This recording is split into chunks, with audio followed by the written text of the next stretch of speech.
Es domingo 7 de junio de 1970, 11:30 de la mañana en Guadalajara. El sol pega directo sobre el pasto del Estadio Jalisco. 56,000 personas ya están dentro del estadio. Todavía faltan 10,000 por entrar. Brasil sale del túnel de vestidores. Pelé va al frente, con la banda de capitán. Detrás vienen Jairzinho, Tostão, Rivelino, Carlos Alberto, Gerson. Del otro lado del campo aparece Inglaterra, los mismos que ganaron el Mundial de 1966, con Bobby Moore, Gordon Banks, Bobby Charlton. Los dos mejores equipos del planeta, en el Jalisco, en Guadalajara. Lo que va a pasar en las 2 horas siguientes queda grabado en la historia del fútbol. La atajada de Banks al cabezazo de Pelé, el gol de Jairzinho al minuto 59, el abrazo de Pelé y Moore intercambiando camisetas, y una ciudad tapatía hasta la médula, con la sensación de estar viviendo algo que iba a durar para siempre. No duró.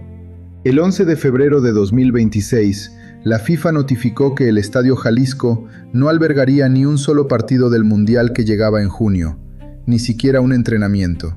56 años después de Pelé, el mismo lugar que fue su segunda casa quedó fuera de todo. Y aquí les contamos por qué. Mayo de 1970. Guadalajara se prepara para algo que nunca ha vivido.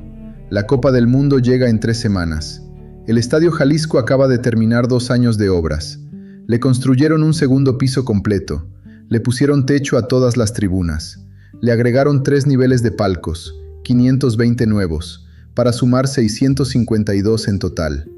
La FIFA declaró que era uno de los mejores estadios del mundo. El proyecto lo dirigió el arquitecto tapatío José Manuel Gómez Vázquez Aldana. La obra la ejecutó el ingeniero Felipe Arregui Vázquez, hijo del ingeniero que había construido el estadio original 10 años antes. Una dinastía de constructores tapatíos poniéndole cuerpo al futuro. Costó 50 millones de pesos de la época. La ciudad no había visto una inversión así en décadas. Después llegó Brasil. El 30 de mayo, la selección brasileña aterrizó en el aeropuerto Miguel Hidalgo. Mário Zagallo era el técnico. Traía a Pelé de 29 años, Jairzinho de 25, Tostão, Rivelino, Gerson, Carlos Alberto, Clodoaldo. Los hospedaron en las suites del Caribe, sobre Avenida López Mateos, en el sur de la ciudad. Un hotel modernísimo para 1970, con alberca al aire libre y jardines nuevos. Pelé bajaba por las tardes con una guitarra y se sentaba junto a la alberca a tocar bossa nova. Los reporteros lo veían desde la reja. Los primeros días, los aficionados tapatíos se paraban afuera del hotel. Al principio eran 20, luego 50. Al tercer día, ya eran cientos. Pelé salía, saludaba, firmaba autógrafos, se dejaba fotografiar. En pocas jornadas Brasil había dejado de ser el visitante y había pasado a ser el equipo de la casa. Los niños jugaban en las calles y gritaban, «¡Yo soy Jairzinho!». Los papás compraban camisetas verde-amarillo en la calzada Independencia. El partido inaugural del Jalisco en el Mundial fue el 2 de junio. Inglaterra le ganó 1-0 a Rumania. Un partido correcto, sin memoria. Al día siguiente sí llegó la fiesta. Brasil contra Checoslovaquia. 4-1. 2 goles de Jairzinho, 1 de Pelé, 1 de Rivelino. El Jalisco reventó. En los negocios del centro cerraron las cortinas para ver el partido. Los taxistas se estacionaron debajo de un poste con la radio afuera. 70,000 personas en el estadio y millones más viendo en sus casas. México 70 fue el primer mundial transmitido a color por satélite, y muchas familias vieron el partido en el televisor a color por primera vez en su vida. Y llegó el domingo del Brasil-Inglaterra. Muchos siguen recordando aquel como el mejor partido de la historia del fútbol. Se jugó a las 12 del día, con el sol vertical, para acomodar el horario televisivo de Europa. Los ingleses se quejaron del calor. Los brasileños jugaron como si la temperatura les diera igual. Al minuto 10, un centro larguísimo de Jairzinho por la derecha. Pelé se elevó por encima del defensa, cabeceó abajo con toda su fuerza hacia el poste. Gordon Banks, mal parado, se lanzó como pudo y le sacó el remate al ras del césped. Pelé gritó «¡Gol!» antes de que la pelota tocara la mano de Banks. Se quedó parado, viendo la pelota irse al córner. La atajada del siglo ha quedado en la historia. Al minuto 59, Jairzinho recibió una filtración de Pelé y batió a Banks, 1-0. Y al final, la imagen. Pelé y Bobby Moore intercambiando camisetas en el centro del campo, sudando, sonriéndose. 66.843 personas de pie en el Jalisco. La foto le dio la vuelta al mundo. Y la ciudad, esa noche, no durmió. Los tapatíos se apropiaron de Brasil. Cuando los brasileños salían a comer, la gente los saludaba en cada esquina. Cuando entrenaban, iban aficionados a ver el entrenamiento. Guadalajara se pintó de verde y amarillo. Y el estadio, ese Jalisco recién ampliado, se volvió el corazón del planeta futbolístico durante 20 días. El 10 de junio, Brasil venció a Rumania 3-2 con doblete de Pelé. El 14 de junio, en cuartos de final, Perú. El partido se jugó a las 8 de la mañana, para acomodar los horarios europeos. Un absurdo que ninguna afición hubiera aceptado. La afición tapatía lo aceptó. 70.000 personas a las 8 de la mañana en el Jalisco, viendo a Brasil golear 4-2 a Perú. Y el 17 de junio, la semifinal contra Uruguay. Ahí ocurrió la jugada que Pelé recordaría toda su vida y que nadie ha vuelto a hacer igual. Tostao filtró un balón. Pelé encaró al portero Ladislao Mazurkiewicz y en lugar de tocar la pelota, la dejó pasar. Giró alrededor del portero, la recibió del otro lado. Y en el remate, con la portería abierta, la sacó por centímetros por el poste izquierdo. El gol que no fue. 3-1 para Brasil. Y a la final. Solo un partido de Brasil en todo el Mundial se jugó fuera del Jalisco. La final, el 21 de junio, contra Italia, en el Azteca. 4-1. Brasil campeón por tercera vez, con derecho a quedarse con la Copa Jules Rimet para siempre. En las gradas del Azteca se cerró una historia. La otra, la que había empezado en la calzada Independencia, apenas estaba arrancando. Y llegó 1986, otro Mundial en México. Brasil volvió a Guadalajara. Se hospedó a pocas cuadras de donde había estado 16 años antes. Volvió a jugar en el Jalisco. Sócrates, Zico, Careca, Julio César. La afición tapatía los recibió como si nunca se hubieran ido. El Jalisco recibió 6 partidos. La fase de grupos completa de Brasil, un octavo, un cuartos y una semifinal. Guadalajara volvió a ser corazón mundialista. Pero algo había cambiado. En 1986, la ciudad era otra. El aeropuerto Miguel Hidalgo estaba más grande. López Mateos ya era una avenida completa. Chivas seguía jugando en el Jalisco, junto con Atlas y la Universidad de Guadalajara. El Jalisco, que había sido el estadio catedral, ahora empezaba a compararse con el Azteca, y siempre perdía por comparación. Las críticas fueron discretas al principio. El Jalisco no tenía las comodidades de un estadio moderno. Los palcos eran los mismos de 1970. Las butacas ya empezaban a oxidarse. Los baños eran de los 60. Cada mundial que puso a la vista los estadios más nuevos del mundo dejaba al Jalisco un poco más viejo. Un poco más de esa ciudad que ya no éramos. Entra en escena Jorge Vergara. En 2002, el empresario tapatío compró Chivas. Un año después empezó a hablar de construir un estadio propio para el club. En 2004, se colocó la primera piedra en Zapopan, en las afueras de la mancha urbana, cerca del Bosque de la Primavera. El proyecto era ambicioso, $200 millones, arquitectos franceses del estudio Massaud Pousset, la firma internacional Populus. Un volcán verde con techo ondulado, sin aire acondicionado, con captación pluvial, un estadio de nueva generación. Y aquí llega el momento que a muchos aficionados les cuesta escuchar hasta hoy. El 30 de julio de 2010, 50 años y 6 meses exactos después de la inauguración del Estadio Jalisco, Chivas jugó su primer partido oficial en el nuevo estadio de Vergara. Se llamó OmniLife, después Chivas, hoy Akron, y en el Jalisco quedó, literalmente, el hueco. 50 años de campeonatos rojiblancos, 11 títulos ganados desde ahí, la era del campeonísimo, los goles del Chava Reyes, del Bora Milutinovic, del Chicharito. Todo se lo llevó Vergara al otro lado de la ciudad, en un camión de mudanza. Chivas era el corazón económico del Jalisco. 50 años de ingresos por taquilla, publicidad, palcos vendidos a los grandes empresarios tapatíos. En un solo movimiento, todo eso se acabó. El Jalisco se quedó con Atlas, fiel, pero con menos afición, y con los Leones Negros de la Universidad de Guadalajara, que en aquel momento jugaba en el ascenso. La misma cooperación que había levantado el estadio en 1956, la unión de Atlas, Chivas y Oro bajo Clubes Unidos de Jalisco, se acababa de fracturar. Chivas seguía teniendo una tercera parte de las acciones de Clubes Unidos, pero eso ya no significaba nada en el día a día del estadio. Y Clubes Unidos, la asociación civil dueña del estadio, se quedó sin caja. El primer partido oficial del Atlas como único inquilino de Primera División se jugó en agosto de 2010. Perdieron 0-1 contra Toluca. 12,000 personas en las gradas. En las mismas gradas donde 40 años antes se habían apretado 70,000 almas para ver a Pelé. Durante los años que siguieron, los tapatíos aprendieron a ver el Jalisco de otra manera. Dejó de ser la casa de todos. Se convirtió en el estadio del Atlas, sin más. El techo ya no era lo modernísimo del 70, ahora se filtraba cuando llovía. Las butacas se rompían, los pasillos olían a humedad. Cada partido, cada domingo, los aficionados se acordaban de lo que había sido. Muchos preferían no acordarse. Los que llegaban desde jóvenes con sus papás en los años 70, ahora llevaban a los nietos. Y les hacía falta explicarles por qué el estadio se veía así. Los intentos de venderlo o rescatarlo empezaron pronto. Hubo negociaciones con el gobierno del estado en 2013, en 2016. Se hablaron cifras, se pactaron reuniones, se firmaron cartas de intención. Siempre pasaba lo mismo.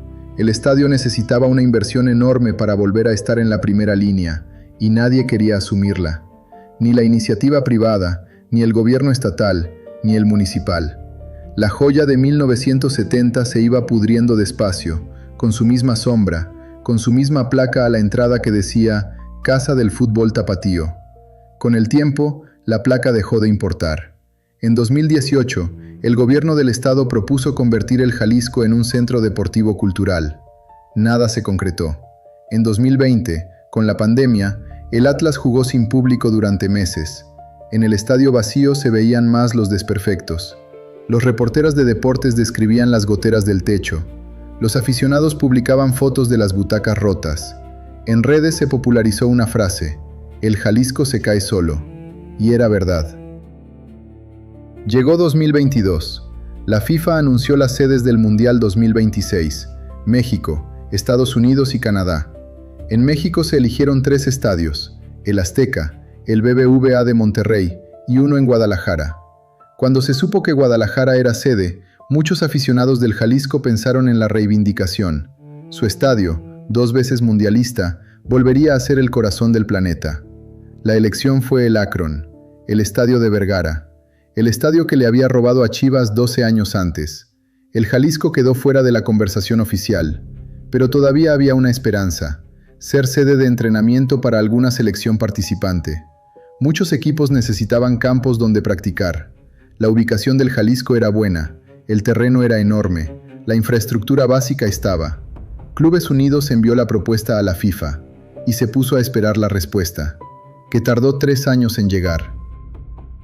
En ese tiempo, los periodistas deportivos de la ciudad hicieron 2 o 3 reportajes recordando el pasado del estadio. Salieron notas en El Informador, en Milenio Jalisco, en Medio Tiempo. Los aficionados mayores compartían fotos en Facebook con los recortes de El Informador de junio del 70. Muchos ya habían muerto, otros seguían escribiendo comentarios largos sobre lo que vieron. Nada de eso movió la aguja. Las autoridades locales asistían a los actos protocolarios en el Akron, no en el Jalisco. La agenda del Mundial 2026 pasó por Zapopan, no por la Colonia Independencia. Febrero de 2026, 4 meses antes del inicio del Mundial. La FIFA envió su decisión oficial.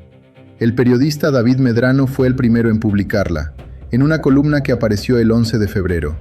El titular era corto y decía todo: sin Mundial, el doblemente mundialista Estadio Jalisco. La razón técnica fue el césped. La FIFA había pedido levantar la cancha entera y reinstalar un nuevo sistema de pasto híbrido, con drenaje moderno, con iluminación específica para tomas de televisión. El costo debía cubrirlo Clubes Unidos. Pidieron un plazo, pidieron ayuda. Nadie apareció. Ni gobierno estatal, ni federación, ni la iniciativa privada. Clubes Unidos comunicó que no podían asumir la inversión. La FIFA cerró el archivo. El estadio no albergaría ningún partido oficial, ningún entrenamiento, nada de nada. Ni siquiera fue rechazado por famoso o por prestigio, fue rechazado por Pasto. 56 años después de que Pelé cabeceara aquel remate contra Banks, el mismo estadio ya no cumplía con los estándares mínimos para recibir un entrenamiento de una tercera selección de repechaje. Para tener idea de la escala, la inversión que la FIFA pidió para el césped del Jalisco era de unos 8 millones de pesos, según el cálculo público de David Medrano. 8 millones de pesos, cuando el estadio original costó 18 millones en 1960 y la ampliación 50 millones en 1970. 8 millones ahora, 6 décadas después, para no perder la conexión con la historia. Y no aparecieron. Cuando arrancó el Mundial en junio, el Akron fue el que celebró. La selección de Corea del Sur venció a República Checa el 12 de junio. Ese fue el primer partido de Guadalajara como sede. El 18 de junio, México venció 1-0 a Corea del Sur, con el técnico Javier Aguirre en el banquillo. El 23, llegó Colombia contra la República Democrática del Congo. Y el 27, el partido de cierre. Uruguay contra España. 1-0 para los españoles. 4 partidos, todos en el Akron, todos con lleno. En el Jalisco, ese mismo mes, se jugaron partidos de Liga MX. El Atlas recibió al Puebla, después al Cruz Azul. El estadio, con capacidad para más de 50,000 espectadores, tuvo entradas de 25,000. Las butacas nuevas, parte de una renovación mínima que Clubes Unidos había iniciado en el Apertura 2025, compartían gradas con las viejas del 70, cubiertas de un plástico descolorido por el sol. Lo demás también cambió. El Hotel Suites del Caribe, donde Pelé se sentaba a tocar la guitarra junto a la alberca, se llama hoy Guadalajara Plaza Ejecutivo López Mateos. Sigue en pie, en la misma avenida. Es un hotel de negocios de 3 estrellas, con precios razonables, buenas críticas en TripAdvisor. El vestíbulo no lleva su nombre. Los ejecutivos que se hospedan ahí, la mayoría vienen a reuniones de trabajo. No saben lo que ocurrió en esas habitaciones en 1970. Chivas no ha ganado un título de liga desde 2017, 9 años sin campeonato. El club que en 1970 vivía en el aire dorado de una era irrepetible, con 8 títulos hasta entonces, y el campeonísimo aún vivo en la memoria, hoy carga con una de las sequías más largas de su historia. El Akron, esa maravilla arquitectónica de $200 millones, ha sido testigo de esa caída deportiva. Los aficionados llenaban las gradas del Jalisco cuando ganaban en 1970. Hoy llenan el Akron para perder. Del Estadio Jalisco intentaron rescatar lo posible. En 2025 se anunció una renovación del sistema de iluminación exterior, del audio, del túnel de acceso a la cancha, de las butacas. Un intento honesto de mantener la dignidad de un edificio histórico. Pero era demasiado poco, demasiado tarde. La FIFA quería el pasto entero, y el pasto es carísimo, y nadie iba a pagarlo. En los últimos meses ha habido nuevas propuestas. Convertirlo en museo del fútbol tapatío, alquilar sus instalaciones para conciertos, buscarle un uso deportivo alternativo. Nada se ha concretado. El Atlas sigue jugando ahí, como el guardián solitario del recuerdo. Los Leones Negros también, cuando les toca. En días de partido, el ambiente sigue siendo el que fue. Cánticos, tambores, cerveza en las gradas. Cuando se apagan las luces y las gradas se vacían, el Jalisco vuelve a ser lo que ha sido todos estos años.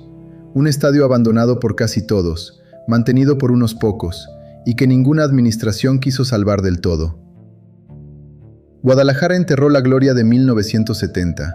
Se la enterró la propia ciudad. Con las decisiones de Vergara, con la falta de visión de Clubes Unidos, con el silencio de los gobiernos que se sucedieron durante 15 años sin actuar, con la comodidad de los aficionados que también aceptaron el traslado y llenaron el Akron, con la pura desidia de haber tenido en las manos un patrimonio y no haber sabido qué hacer con él. Si uno pasa hoy por la calzada Independencia y se para frente a las rejas del Jalisco, algo queda. Los muros son los mismos. La curva del techo, la que le pusieron en 1970, sigue ahí, oxidada en las juntas pero de pie. Los abuelos que van con los nietos a los partidos del Atlas les cuentan cómo fue. Les señalan el punto donde se paraba Pelé para el saque de esquina. Les dicen que ellos vieron a Jairzinho, que ellos vieron a Bobby Moore intercambiar la camiseta con Pelé. La memoria del estadio la mantienen ellos, los que estuvieron.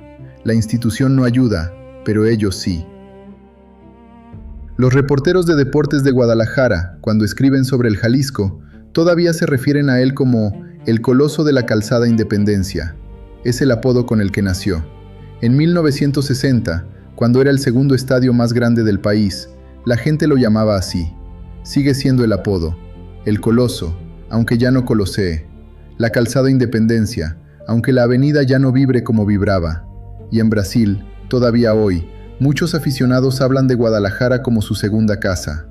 La Confederación Brasileña de Fútbol consideró concentrar a la selección ahí para 2026. La idea era volver a las suites del Caribe, hoy el Guadalajara Plaza, y recuperar el aire de 1970. Al final no se concretó. Brasil vino al Mundial, pero se hospedó en otra parte. Esa nostalgia brasileña por una Guadalajara que ya no existe es otra forma de duelo. Ellos también saben que aquello no volverá. Cuando Pelé murió el 29 de diciembre de 2022, hubo homenajes en todo el mundo. En Guadalajara, un grupo pequeño de aficionados fue al Jalisco a dejar flores en la reja. Pusieron banderas de Brasil, camisetas de Santos, cartas escritas a mano. La escena la registraron los periódicos locales. Duró unas horas. Nadie de gobierno estatal ni municipal apareció. Nadie del Atlas oficializó nada. Y las flores se marchitaron ahí, contra la reja, hasta que alguien las quitó. En 2025, el gobernador Pablo Lemus anunció que se instalaría una estatua de Pelé en la zona exterior del estadio, dentro de un proyecto vinculado a Neymar para acercar aficionados brasileños al Mundial 2026. Un homenaje, sí, pero fuera del estadio, no dentro. Como si el propio Jalisco ya no tuviera lugar para su propia historia. Cuando uno tiene 65 años y mira una foto del Estadio Jalisco de 1970, ve dos cosas a la vez.